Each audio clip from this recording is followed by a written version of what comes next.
इस लेक्चर में हम आइडेंटिटी फंक्शन और कांस्टेंट फंक्शन की डेफिनेशन डिस्कस करेंगे। तो देखते हैं इसके लिए आइडेंटिटी फंक्शन क्या होता है।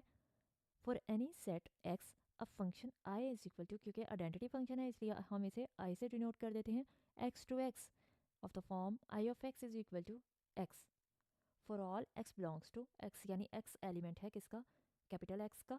और अगर हम इस पे फंक्शन अप्लाई करते हैं, हमारे पास फंक्शन क्या है, I of X is equal to X, यानी एक्स की कोई भी वैल्यू हम पुट करते हैं तो उसी वैल्यू के इक्वल आ जाती है, तो आंसर उसी वैल्यू के इक्वल आ जाता है, तो इसको हम कहते हैं identity function. Its domain and range is the set X itself, यानी इसकी जो डोमेन होगी वही इसकी रेंज होगी।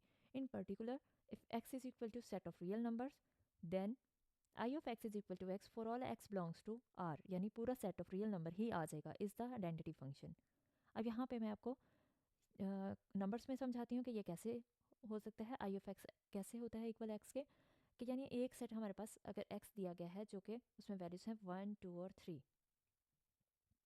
अब एक्स का हम फर्स्ट एलिमेंट ले लेते हैं, यानी एक्स की वैल्यू हम 1 लिखते हैं और आई ऑफ एक्स में पुट करते हैं। तो एक्स की वैल्यू 1 है, यहाँ पे आई ऑफ 1 आ जाएगा इज इक्वल टू, अब 1 यहाँ पे एक्स की जगह क्या होगा 1, तो 1 1 के इक्वल ही आ गया। अब सेकेंड एलिमेंट पुट करते हैं, तो सेकेंड वैल्यू क्या है 2, तो एक्स की जगह यहाँ पे पुट करें 2 और यहाँ भी क्या आ जाएगा 2, यानी हमने 2 पुट किया तो 2 ही आ गया। थर्ड एलिमेंट देखें तो यहाँ पे 3 पुट करेंगे अगर, तो आंसर कितना मिला 3।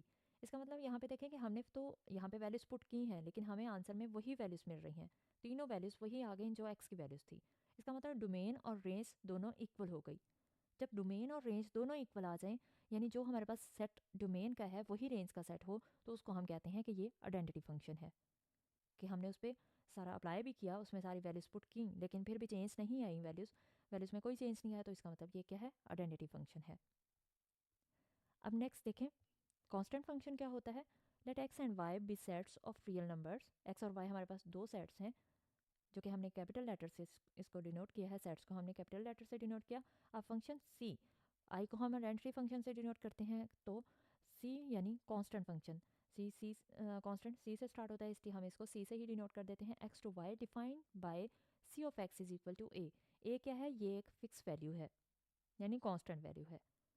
For all X belongs to x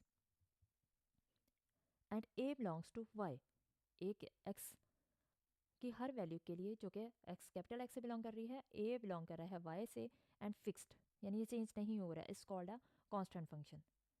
जैसे अगर हमारे पास ये फंक्शन को हम यूज़ करते हैं C of X is equal to A, तो यहाँ पे मैं आपको वर्ड्स में यानी नंबर्स में समझा देती हूँ। C of X is equal to हम ले लेते हैं 2 और एक्स सेट में हम वैल्यूज़ ले लेते हैं जैसे 3 4 एंड 5। अब क्योंकि हमने इस सेट में पुट करनी है तो पुट करें, यहाँ पे पहले वैल्यू कौन सी आएगी एक्स की जगह 3, तो यहाँ पे हमने जहाँ पे एक्स होगा वहाँ 3 पुट कर दिया, क्योंकि यहाँ पे तो एक्स है ही नहीं इस साइड पे, तो ये 2 उसी तरह से आ गया। अब नेक्स्ट वैल्यू पुट करें तो सी ऑफ 4, हमने 4 वैल्यू पुट की लेकिन यहाँ पे एक्स नज़र नहीं आ रहा तो इसलिए वही 2 वैसे ही आ गया। नेक्स्ट वैल्यू हम 5 पुट करेंगे यानी सी ऑफ 5, और यहाँ पे फिर से 2 पुट कर 2 की जगह तो 2 के साथ नहीं है इसलिए वही 2 आ जाएगा। अब यहाँ पे देखें कि हमने 3 वैल्यू पुट की तो आंसर 2 मिला, फिर 4 पुट की तो 2 मिला, 5 पुट की तब भी 2 ही आंसर मिला, तो आंसर हर बार हमें सेम मिल रहा है।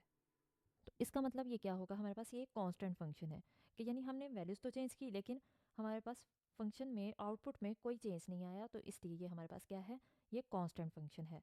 जैसे यहाँ पे एग्जांपल में हमने लिखा सी क्या है, आर सेट है, आर टू आर हम इसके ले रहे हैं defined by C of X is equal to all X belongs to R is a constant function. ये एग्जांपल भी मैंने यहाँ पे वही रख दी कि C of X is equal to ये कैसे है कि ये कांस्टेंट फंक्शन है क्योंकि इसमें चेंज नहीं आएगा, चाहे हम आर की सारी वैल्यूज़ पुट कर दें तब भी आंसर वही 2 ही मिलेगा, ये 2 ही रहेगा, तो इसलिए ये क्या है, ये कांस्टेंट फंक्शन है।